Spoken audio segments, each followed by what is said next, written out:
global happenings today. We communicate, we analyze global news. Stay tuned. Hello, beautiful people. Welcome back to our channel. Fubara again is in the news, and this time around, all people from all walks of life, particularly the Muslim Muslim communities, are not keeping quiet anymore. If you think that Nigerians out there do not know exactly the dynamics of politics being played in Rivers State, then you need to watch this video, as some of the imams, some of the prominent persons, the vice president of the Islamic Council in Rivers State, are beginning to voice out their opinion. And this time around, they're very bold, I must say. They're saying it to the faces of both FCT minister and the sitting president. All of this is definitely worth listening to, and they are sending a warning to Fubara, having seen some of the videos going on online, how he's going about trying to get back his mandate. And they're also telling the president, if you're following a particular move and the Supreme Court, they should please watch it, because let's watch this video and hear all of the warnings, their statements, their facts, and their proofs. We'll come back for more on this. Yes, the reason why we emphasize on that is because we as Muslims here in the state, sometimes we are misunderstood. When you say you pray for the governor for God protection for him and for him to come back, it is assumed that we are slighting the FCT minister. That is not true. FCT minister is doing his own job there. All we are saying is that we have a governor who was elected for a 4-year term. He has barely done 2, and for no justifiable reasons, his mandate was truncated to last for 6 months. So 6 months out of 4 years, you'll be having less than 1 year, 6 months to go. We say it is not correct, but the ground on which he was suspended from office or state of emergency declared was not tenable. War situations are everywhere, elsewhere outside the state. So, but we do not see it as justifiable. It is not constitutional. Anybody who is somebody who has commented on this has condemned the whole thing. We had expected that as a listening authority, those who slammed the state of emergency and unlawfully suspended the governor and the legislators should have had a rethink by now and reviewed their situation so that we can move forward. So calling on the president, for instance, to review the state of emergency is not a slight on him, nor the FCT minister. This is what the people want. This is what Nigerians want. Because if you allow it go, you are setting a bad precedent. Now we are citing the state of emergency slammed by Goodluck Jonathan. They were citing that as an example. But Goodluck Jonathan did not suspend any governor or the legislators of the states he declared a state of emergency on. Why is it different here?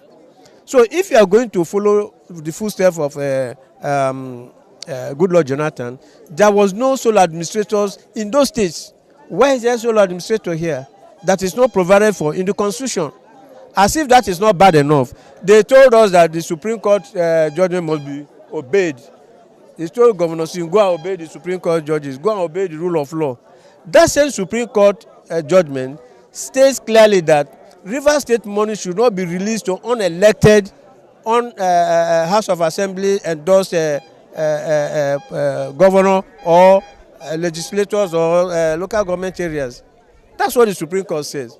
The same people who hailed as Supreme Court judgment went around again to illegally appoint a sole administrator, and also went further to release fund. So what are we talking here? And you expect Muslims to keep quiet? It's not correct. So they shouldn't have released the monies to the administrators here, both at the state and local government levels, because they're illegal. They should wait until the elected governor comes back, and then they can release whatever thing they release. So what will the governor work with now if he comes back? And who will account for the money so released? And who will pay the price for disobeying the Constitution and disobeying the Supreme Court? Is it when it suits them, they say obey Supreme Court, obey the Constitution, while they themselves refuse to obey the same authorities? We don't like that dual hypocritical stance. And that's why we are calling on them to stand by the truth, to ensure that truth, equity, and justice prevail, without which there will never be any peace in this country.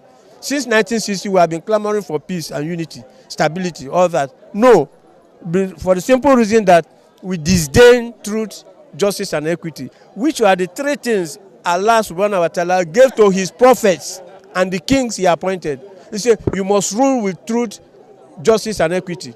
And they ruled, any king that ruled with equity and justice, he maintains peace in his country.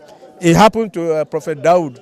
He reigned with peace. It happened to Prophet Muhammad sallallahu alaihi wasallam. During that period, there was peace and expansion.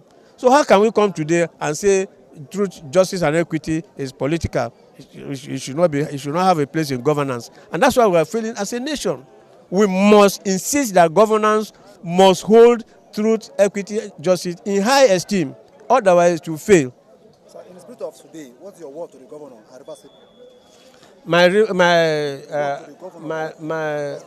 to the governor is that he will continue to exercise patience the way he has been done, but he should not compromise the mandate given to him by Rivers people.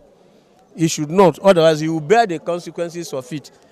Whatever thing whatever dealing they are dealing, whatever method they are using to agree to establish peace, he should realize that what is paramount is the mandate given to him. It must not be abridged. Rivers people must not be shortchanged or mortgaged to the interest of other primordial. All right, welcome back. You've heard what they all said. That's to tell you that you can be playing politics, but it doesn't mean that learned, intelligent, well-meaning Nigerians are not watching the dynamics of politics being played.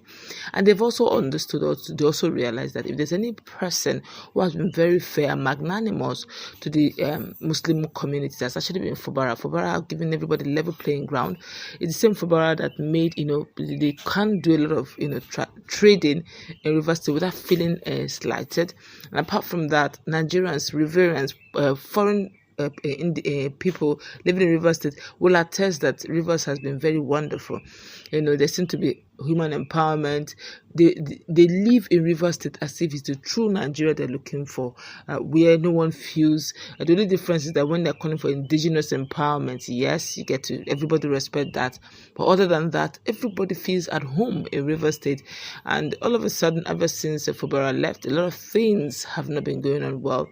Now you see a lot of refuse dump, especially in the Query area. And people are calling out the sole administrator, what's going on. So you have administrators everywhere. Look into this matter. It's really not nice. And the fact that a lot of persons who have over time have been enjoying contracts and locals, getting contract biddings, even those who are not locals but who live in Rivers State also seem to enjoy some level of leverages, for Nigerians who are living in Rivers State.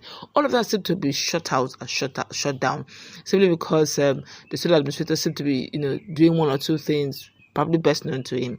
But look at the way the Islamic cleric took time and explained what played out. It makes the government of the day look very funny. It makes Supreme Court verdict looks very one-sided. Supreme Court has said that it's only those who are elected and it should be the recognized assembly that should pass the budget, and they shouldn't release the fund to any other person other than someone. This set of guys here, they released the funds. There was no budget passed, nothing. The RSEC, that's a River State House of Assembly, did not sit to meet. It was just some National Assembly guys. It's funny though. Let's meet in the comment section. That's where we're going to wrap it up. What's your take? Have a nice time.